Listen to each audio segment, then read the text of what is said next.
السلام عليكم ورحمة الله وبركاته. مع سلسلة بقى البحث عن بيوت الفنانين الكبار واللي هم أسروا الفن المصري، وطبعًا إحنا ابتديناها من بيت الفنانة الكبيرة زينات صدقي. لكن طبعًا كانت في ناس كتيرة في الكومنتات بيقولوا إن مش فاهمين حاجة من الفيديو، يعني إيه التفاصيل إيه دوّة وده، فقررت إن أنا أطلع بقى بصوتي وأشرح لكم الفيديو والمكان بالضبط.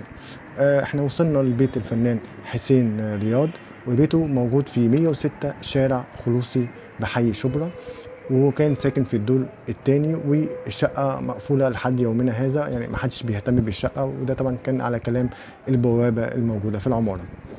الفنان حسين رياض من مواليد القاهرة في 13 يناير من عام 1897، وتوفى في 17 يوليو من عام 1965.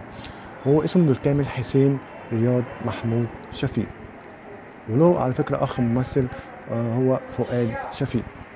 من أهم أعماله طبعًا ليلى بنت الصحراء وسلامة فخير والأفوكاتو مديحة والأسطى حسن والناصر صلاح الدين وغيره طبعًا من أعمال كتيرة، هو عنده أعمال كتيرة أوي يعني معدية ال100 مثلًا 160 فيلم يعني.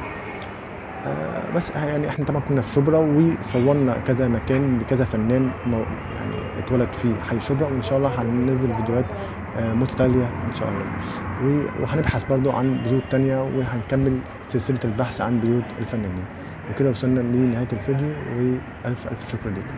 مستني منكم بقى الدعم واللايك والشير. ألف شكر.